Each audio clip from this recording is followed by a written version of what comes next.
Salut YouTube, on se retrouve aujourd'hui pour une nouvelle vidéo qui va être le bilan lecture pendant que j'essaie de vous redresser parce que vous étiez de travers. Donc le bilan lecture de tous les titres que j'ai lus pendant le courant du mois de septembre.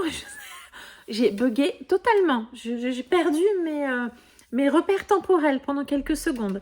Donc pendant le mois de septembre, j'ai lu 7 romans et c'est parti tout de suite. Plutôt globalement de bonnes lectures. Voilà. Il n'y a pas eu de grosses déceptions ce mois-ci et ça c'est plutôt cool. On démarre tout de suite avec en plus un titre d'un auteur que j'ai enfin découvert puisque j'ai lu L'Obscur de Frédéric Livens. C'est publié chez Sema Édition. Alors Sema Édition n'existe plus. Ce titre-ci, du coup, vous ne pouvez le trouver qu'en occasion. Je ne sais pas si Frédéric Livens a récupéré les droits de ce titre puisqu'il est actuellement en train de rééditer en auto-édition beaucoup de ces titres qui étaient justement dans certaines maisons d'édition qui ont fermé. Donc peut-être que vous pourrez le retrouver d'ici quelques mois sous une autre couverture. L'Obscur, c'est l'histoire d'une jeune fille qui s'appelle Virginie et elle vient d'emménager avec sa famille dans une maison. Une maison qui a une réputation un petit peu sulfureuse et sa famille, quand elle achète cette maison, enfin ses parents en tout cas, n'avaient pas forcément connaissance du côté mystérieux et angoissant de cette maison. Et voilà, on est dans un titre qui s'appelle L'Obscur, c'est du Frédéric Livens, donc vous vous doutez bien que, effectivement, il va se passer dans cette maison des choses pas très catholiques. Un roman que j'ai bien aimé, donc c'était ma découverte du style de l'auteur, un style que j'ai trouvé très agréable, très addictif, ça se lit très bien, c'est rythmé, il y a pas mal d'action. C'est un roman que j'ai trouvé globalement assez classique pour si vous avez vu, je pense, pas mal de films d'horreur. Vous retrouvez quand même beaucoup des codes, beaucoup... oui, voilà, beaucoup d'événements classiques, hein, voilà, on est dans une ambiance générale assez noire, assez glauque. Sur la fin, on a quelques scènes un petit peu difficiles à lire. Voilà, un roman que j'ai trouvé, somme toute, très sympathique. Voilà, j'ai passé un bon moment à la lecture. Je suis pas certaine que je m'en souviendrai sur le long terme, mais en tout cas, sur l'instant, ça m'a fait passer un très bon moment. J'ai pas particulièrement eu peur. C'est un roman que je destinerais peut-être plutôt à des adolescents ou des jeunes adultes qui veulent lire de l'horreur, en fait, voilà, qui veulent découvrir, ce serait, je pense, un bon titre pour faire le lien entre des chairs de poule et puis des lectures peut-être un petit peu plus adultes.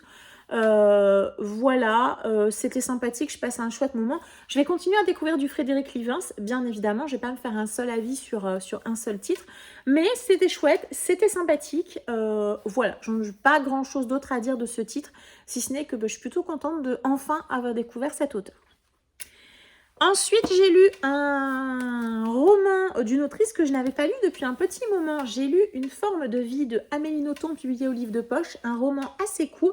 D'ailleurs, c'est vrai que sur septembre, j'ai quand même lu 7 romans. C'est plutôt pas mal pour moi. Avec quelques romans assez courts. Donc ça aussi, c'était plutôt cool.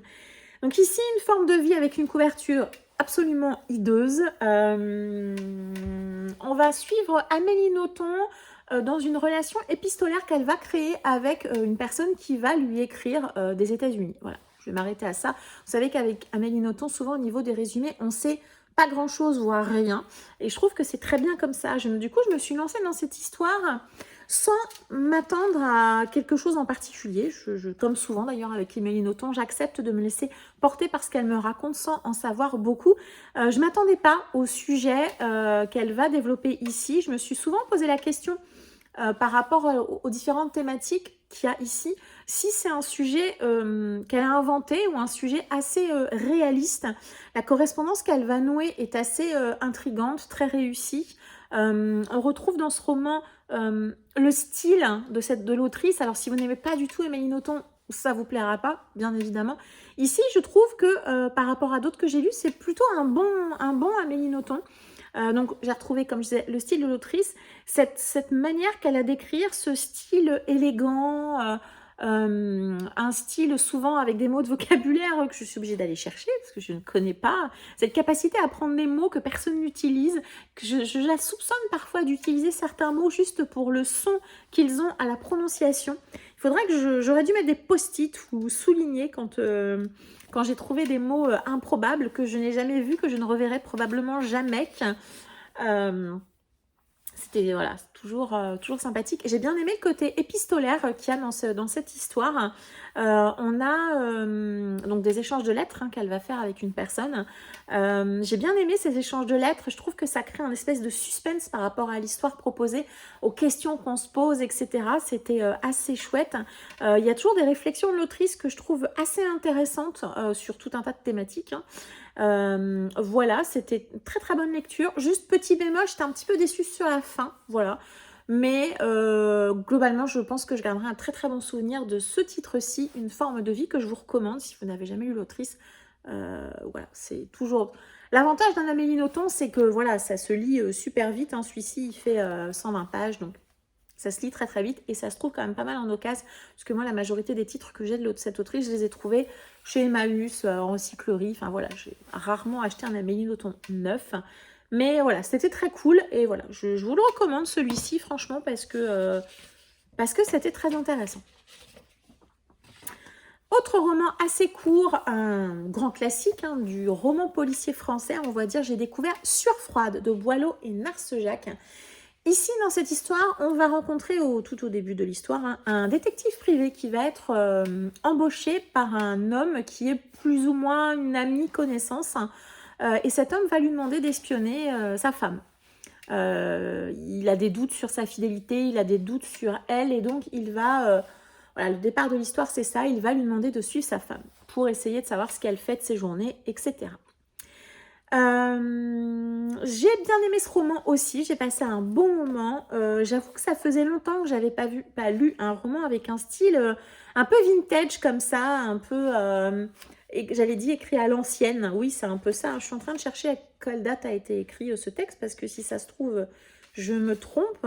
Mais je sais pas, j'avais la sensation que c'était une vieille écriture, un peu une vieille manière de raconter les choses. C'était pas désagréable, loin de là, c'était plutôt sympathique. Alors, a priori, il y a écrit édition de Noël 1958. Voilà, j'ai pas vérifié la date d'origine de publication de ce texte, mais voilà. Donc, déjà, il y a eu ce style comme ça qui m'a un petit peu étonnée au début, parce que ça faisait quand même très longtemps que j'avais pas lu ce style d'écriture français. Ouais, un peu vintage. Je sais pas si vous voyez ce que je veux dire, mais en tout cas, j'avais cette sensation-là d'un texte écrit, recherché, avec une plume un petit peu travaillée quand même. On est dans un point de vue interne, on va être quasiment exclusivement avec ce détective privé. Et c'est vrai que ce personnage n'est pas particulièrement sympathique, on a un petit peu de mal à s'attacher. En tout cas, moi, ça a été mon cas. Dans l'histoire que Boileau et Narcejac nous proposent, on va être dans quelque chose de plus en plus oppressant, de plus en plus inquiétant. On voit les choses arriver, mais on se dit, mais non, c'est pas possible. Et puis après, on se dit, mais est-ce qu'il est fou? Est-ce qu'il est dans la réalité? Est-ce que c'est possible ce qu'il raconte? Est-ce que c'est faux? On est un peu perdu comme le personnage d'ailleurs. Je comprends pourquoi ce texte a été adapté par Hitchcock, parce que, alors je n'ai pas vu le film, mais je pense que cette histoire colle parfaitement aux ambiances que crée Alfred Hitchcock, des ambiances noires, comme je disais, on est dans l'angoisse, dans l'inquiétude, ça monte tout doucement, on est... qu'est-ce qui est réel, qu'est-ce qui est fou, qu'est-ce qui est imaginé, qu'est-ce qui est réalité. Vraiment, je pense que je comprends pourquoi, à mon avis en tout cas, pourquoi ça a été adapté. On a en fond de cette histoire quelques sujets un petit peu difficiles. On va parler très rapidement de la Première ou Seconde Guerre mondiale. J'avoue que je ne sais plus de laquelle des deux il s'agit. En tout cas, on va parler d'une des deux guerres mondiales.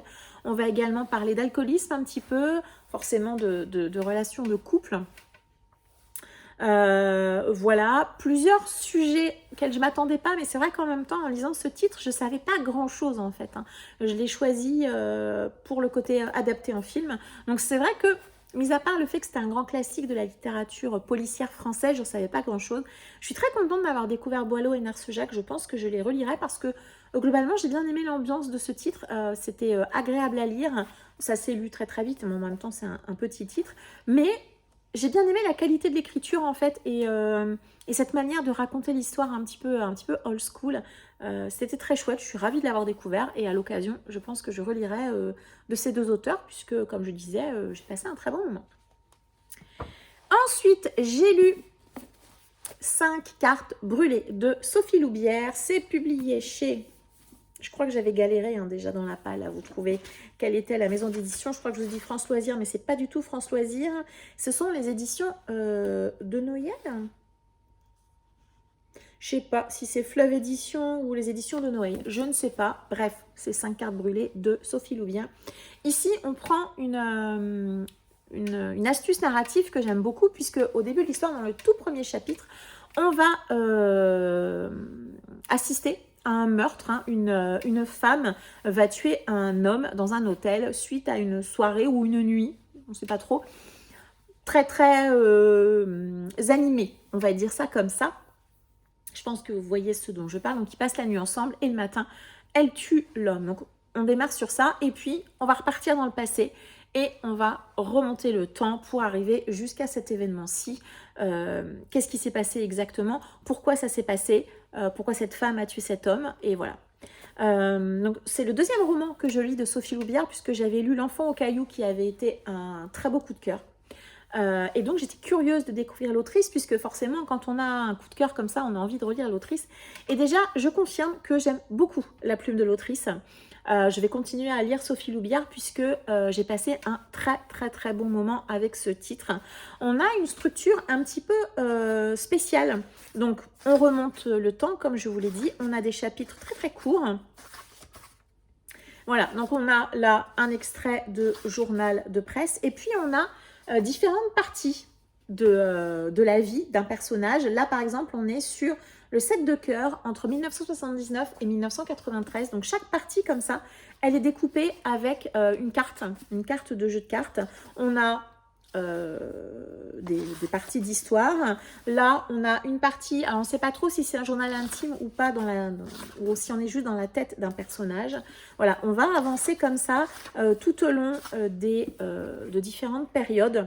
Donc là, on était, voilà, là, on a par exemple, voilà, un courrier que reçoit un des personnages. Voilà, donc on a plein de choses un petit peu différentes qui vont nous suivre pour nous raconter l'histoire. Les chapitres sont ultra courts, puisque à l'intérieur de ces grosses parties, il y en a 5 ou 6 je crois, on a des chapitres qui des fois font, là ça fait un chapitre, on va dire un petit bout de chapitre, et là ça, plus le dos, ça fait un chapitre. Et là voilà, clac, on a deuxième page, deuxième partie, avec la Dame de Trèfle de 1997 à 2004. Voilà. Donc déjà, j'ai bien aimé le découpage, c'est ultra addictif, ça se lit très très vite, c'est très rapide, c'est très rythmé. Donc on va remonter le temps et puis on va découvrir, voilà, qu'est-ce qui s'est passé pour arriver jusqu'à cet événement. Ça, c'est un truc qui avec moi marche bien, parce que moi, j'ai envie de savoir. Voilà, je suis curieuse, je veux savoir, donc je fais défiler les pages. Je l'ai lu ce roman assez vite. Ouais, c'était plutôt bien. La thématique est intéressante. L'univers qu'on découvre dans ce roman, c'est un univers que je connaissais pas du tout. Et c'est un univers, même s'il est un petit peu en toile de fond, on le retrouve quand même sur, je pense, une grosse moitié de roman. J'ai bien aimé, je ne le connais pas du tout cet univers, je ne le connaissais pas. Je pense que je ne l'ai jamais lu, je pense. Donc j'étais intriguée de découvrir un petit peu comment ça se passe dans l'envers du décor, c'était chouette. Alors, j'ai pas eu d'énormes surprises sur ce roman, ça n'a pas été un énorme coup de cœur, ça n'a même pas été un coup de cœur tout court, ça a été une bonne lecture parce que j'ai vu venir certains événements, il y a des choses dont je me suis doutée. Donc forcément sur ce type de roman, alors là on est plutôt sur un thriller je dirais. Sur ce type de roman-là, c'est vrai que si on n'a pas d'effet waouh, c'est un peu compliqué d'avoir des coups de cœur. Mais, et puis j'ai senti par moments quelques petites longueurs dans l'histoire malgré tout, mais j'ai beaucoup aimé le chemin que m'a proposé l'autrice, la manière dont elle l'a fait, la manière dont elle m'a amené jusqu'à la fin. Le sujet était vraiment un sujet intéressant, même si je trouve que peut-être elle l'effleure un peu rapidement. Mais je peux pas nier, je l'ai lu très très vite, ça a été une très bonne lecture. Je suis ravie d'avoir relu l'autrice dans un autre roman. Et voilà, ça confirme que j'aime la manière dont elle raconte les histoires. Et je pense que voilà, je vais continuer à découvrir cette autrice. Merci à Dorian qui m'avait offert ce roman et du coup voilà, je l'ai lu avec grand plaisir. Ensuite, un roman que j'ai beaucoup aimé également, j'ai lu le tome 2 de Swan Song de Robert McCammon, c'est publié chez Monsieur Toussaint Louverture et donc j'ai lu dans le cadre d'une lecture commune organisée par Miss Caro Livre et je l'en remercie. Donc ici, Dans le tome 1, c'est tout simplement un post-apocalyptique. On assiste à la chute de l'humanité, on va dire, et on va suivre un certain nombre de personnages qui vont essayer de survivre dans cette humanité qui va, bon an, mal an, essayer de reconstruire un certain nombre de choses. Ici, on est 7 ans après le tome 1, on a donc une grosse ellipse temporelle, et on va retrouver tous les personnages, oui, tous, qu'on a vus dans le tome 1, 7 ans après, où est-ce qu'ils en sont, qu'est-ce qui s'est passé, où est-ce qu'ils veulent arriver. Alors clairement, en 7 ans, le monde, il n'est pas beaucoup mieux hein, que dans le tome 1, hein. C'est aussi difficile. L'auteur, il épargne vraiment pas ses personnages. Il y a des scènes qui sont un petit peu difficiles à lire. Donc voilà, si vous êtes sensible, sachez que ça peut peut-être vous heurter quand même. On est dans la lignée du premier tome. C'est ultra addictif, c'est super dynamique. Les personnages, il y a des personnages qu'on va détester, il y a quelques scènes un peu gore, un peu difficiles à lire, des sujets aussi durs par moments, mais on a également, dans ce tome-ci, peut-être un petit peu comparativement au tome 1, on avance vers la lumière, je vais dire. On a beaucoup de belles valeurs, on a une grosse importance et présence des femmes. Roman publié en 1985 quand même, hein, donc voilà. Quelques surprises, des choses que moi j'ai pas vu venir. Voilà, donc globalement j'ai beaucoup aimé cette duologie, j'ai passé un super moment. Dans ce tome 2, alors je vous avais dit dans le tome 1 que j'avais beaucoup pensé au Fléau du King, ici beaucoup moins. Alors est-ce que c'est parce que ayant lu le tome 1, ça va peut-être un peu effacer l'effet fléau, c'est possible, mais ici j'ai beaucoup moins pensé au fléau, et puis c'est vrai que l'auteur prend des orientations un petit peu différentes par rapport à King. J'aurais peut-être aimé une fin un petit peu différente, peut-être. Pourquoi c'est pas un coup de cœur je sais pas. Peut-être que je m'attendais à plus de gore, plus de scènes difficiles. Peut-être qu'il a pâti quand même de la comparaison que j'ai beaucoup fait avec le Fléau dans le tome 1. C'est possible aussi. Mais c'était une super lecture. Vraiment, j'ai passé un excellent moment. J'ai envie de continuer à découvrir Robert McCammon, j'espère. Alors, je sais pas si... tac. Non, il n'y a pas de titre... Il n'y a pas l'air de... Enfin, la Maison Toussaint l'ouverture n'a pas l'air d'annoncer d'autres titres, en tout cas dans celui-ci. Hein, mais je me dis que peut-être qu'ils vont continuer à éditer cet auteur, parce que franchement, c'était super. Et en tout cas, moi, je suis ravie d'avoir découvert ce titre et cet auteur. Et je peux que vous le recommander vraiment. Voilà, attention quand même si vous êtes très sensible. En septembre, j'ai également démarré la fameuse série qu'on lit tous les mois avec Monsieur Cabric. J'ai lu donc un de Saxus, et ce mois-ci, nous avons démarré Sky Hunter de Marie-Lu. L'arme secrète, c'est publié aux éditions de Saxus. On est ici dans un roman où on va faire la rencontre d'une jeune femme qui s'appelle Taline. Taline, elle est dans un monde... Je ne sais pas si on a une carte. Je crois qu'on a une carte. On est dans un monde... ouais, voilà. Tac. On est dans un monde qu'on devine peut-être dystopique. On n'en est pas certain. Elle est obligée de quitter le pays dans lequel elle vivait pour fuir, et donc pour arriver dans le pays où elle est actuellement, puisqu'on a un peuple qui a décidé de faire mainmise sur la totalité du monde. Et il y a juste un tout petit bout qui résiste, et c'est le bout dans lequel est partie s'installer Taline avec sa mère. Et donc Taline, elle fait partie d'un groupe de... Je suis en train de vous faire le pire résumé du monde, mais bon bref. Donc Taline, elle va devenir guerrière, voilà. Et elle fait partie d'une espèce d'armée d'élite, voilà, qui est chargée de combattre ce peuple qui veut les envahir du coup. Hein. Et ce peuple utilise des ombres, des espèces d'ombres qu'elle envoie comme ça sur les pays qu'elle veut coloniser, récupérer. Voilà. J'espère que j'ai été quand même malgré tout assez claire, à peu près. Voilà. Sinon, n'hésitez pas à aller voir des résumés plus réussis hein, sur les différents sites Amazon et autres. Moi, j'avais déjà lu Marie-Lu dans la série Legend, que j'avais adoré. J'avais vraiment beaucoup aimé. Et j'ai beaucoup aimé Sky Hunter. Je vous le dis tout de suite, j'ai beaucoup aimé. On va pas se mentir, c'est pas original. C'est une histoire qu'on a déjà lue. En tout cas, dans le principe général qu'elle nous propose. Mais je trouve que l'histoire elle est bien menée. Je trouve que l'univers, il est intéressant, que les thématiques proposées également le sont. Il y a quelques facilités. Alors, comme d'habitude, moi, j'ai toujours un petit peu de mal avec, surtout dans le young adulte, avec ces relations qui s'installent. On devient amis en 5 minutes. On accorde une confiance totale à quelqu'un qu'on ne connaissait pas 2 heures avant. C'est quelque chose avec lequel, moi, j'ai du mal. Donc, dans ce roman-ci, il y a ce type de relation qui s'installe, qui est, à mon sens, trop facile, trop rapide, trop. Voilà, trop, je vais juste dire ça. Cependant, une fois cette relation de base posée entre nos deux personnages, le reste me paraît tout à fait crédible, réaliste, bien fait, bien géré. Il y a de belles valeurs dans ce roman, il y a des sujets difficiles qui sont abordés. Et je ne m'attendais pas forcément à les voir ici.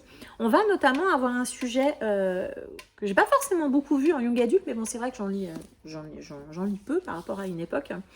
Ce sont les immigrés finalement qui partent d'un endroit pour aller dans un autre et du coup qui vont devoir tout quitter, devoir apprendre autre chose, apprendre un autre monde. Et là, Taline, c'est ce qu'elle fait. Hein. Elle quitte l'endroit dans lequel elle était contrainte et forcée pour arriver dans cet autre pays et elle va se battre pour cet autre pays qui finalement, quelque part, la rejette malgré tout. Donc, c'est un sujet vraiment intéressant.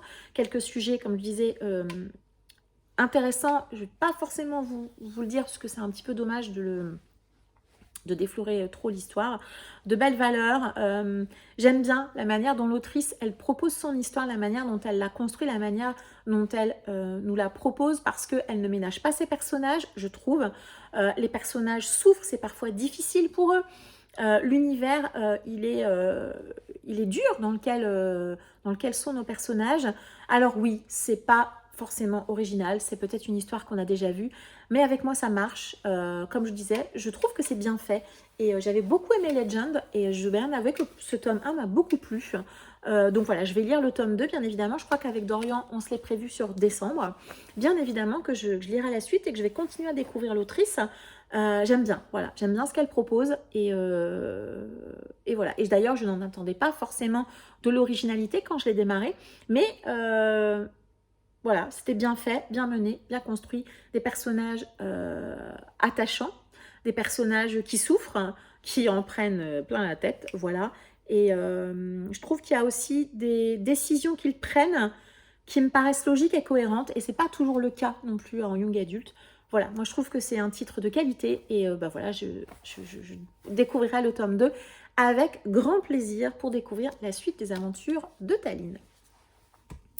Et on va terminer ce mois de septembre avec un titre qui a été, après réflexion, je pense, ma meilleure lecture du mois de septembre. Et comme quoi, je pense que je fais bien de vous écouter parce que j'ai enfin lu le tome 1 de la saga Autre Monde de Maxime Chatham, publié au livre de poche L'Alliance des Trois. Ici, on est dans un monde post-apocalyptique dans lequel les adultes disparaissent du jour au lendemain et on va suivre, nous, principalement, deux jeunes garçons qui vont essayer forcément de survivre dans ce monde. Ils vont donc quitter l'endroit où ils sont. Je crois que c'est New York. Je crois qu'ils sont à New York. Je crois qu'ils vont quitter New York.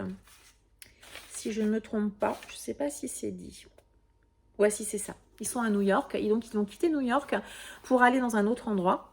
Ils vont décider d'aller vers le sud de base. Et ils vont se retrouver dans un espèce de camp où il va y avoir d'autres adolescents. Et voilà, je dirais rien de plus. Alors déjà, comme souvent avec Maxime Chatham, ça se lit tout seul. Vraiment, ça se lit tout seul. C'est hyper cool à lire. En tout cas, moi, je l'ai pris comme ça. Alors au début, j'ai eu un petit peu peur parce que j'avoue que j'ai trouvé quelques échanges, quelques dialogues un petit peu artificiels, des choses absolument pas naturelles, des choses qu'on ne dirait pas forcément dans la vraie vie, je sais pas. En tout cas, dans la manière dont il m'était amené dans l'histoire, j'arrivais pas à y croire, en fait. J'arrivais pas à adhérer à ce qu'il me racontait. Et il y a aussi autre chose qui m'a un petit peu gênée du début à la fin. Alors, j'ai pas noté l'âge qu'ont nos personnages, mais ils me paraissent beaucoup plus âgés. Hein. Moi, j'ai 17 et 14 ans à la maison.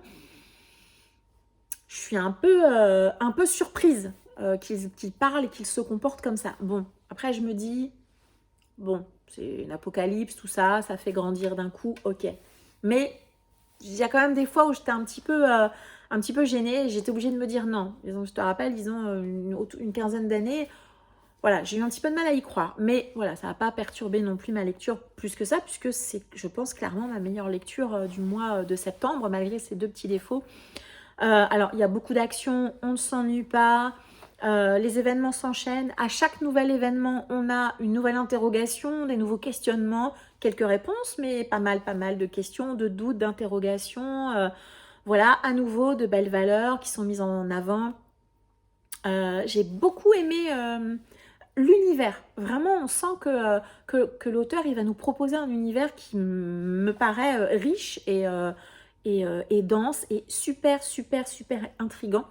À nouveau, il y a quelques scènes et quelques événements qui sont assez durs. Là non plus, hein, on a des personnages qui sont pas ménagés non plus. Hein. Voilà, c'est vraiment difficile par moments pour nos personnages. Pas forcément difficile à lire, mais en tout cas pour nos personnages, c'est compliqué. Ouais, c'était vraiment une super lecture. J'ai passé un très bon moment. Et voilà, et je vais continuer bien évidemment à découvrir cette série. J'ai tous les tomes dans ma palle, hein, donc il va bien falloir que je continue. J'ai envie de savoir, je vais essayer de lire le tome 2 dans pas trop longtemps. C'était super, c'était une excellente lecture et vraiment, ça faisait partie des titres que vous m'avez choisis dans ma pile à lire de reliques pour cette année. Je vous en remercie vraiment. C'est en tout cas sur tous les titres que j'ai lus jusqu'à présent, à part un que vous verrez bientôt, ça a été plutôt des franches réussites et comme quoi ça ne peut que m'inciter et ça m'incite franchement à aller chercher dans ma palle des titres un petit peu plus anciens qui sont des pépites et vraiment c'était super.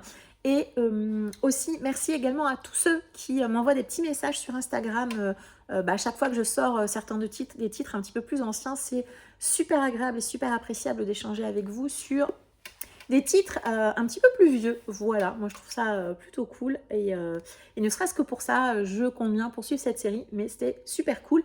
Merci à vous de l'avoir choisi parce que sinon je sais pas si je l'aurais lu un jour. Et voilà, je vais poursuivre cette saga. Je sais pas sous quel rythme, mais voilà, je vais lire la suite, ça c'est certain. Désolée, je viens de vous faire bouger décidément. Voilà, j'ai terminé ce point lecture du mois de septembre. Merci à vous si vous êtes arrivés jusqu'ici. N'hésitez pas à m'indiquer en commentaire si vous avez lu certains des titres que j'ai lus et qu'est-ce que vous en avez pensé. N'hésitez pas bien évidemment à me mettre également un petit pouce en l'air si ce n'est pas déjà fait, à vous abonner, à me suivre également sur Instagram où je partage toutes mes lectures, en tout cas en story, en post. Je sais pas quand, mais en tout cas en story, c'est certain. Merci à ceux qui pensent à mettre des commentaires, à partager sur Instagram. Merci également à ceux qui pensent juste à mettre un petit emoji s'ils n'ont pas forcément de commentaires à mettre. Voilà, merci à vous de tous vos échanges. Je vous embrasse, je vous souhaite une très agréable journée et je vous dis à très bientôt. Ciao!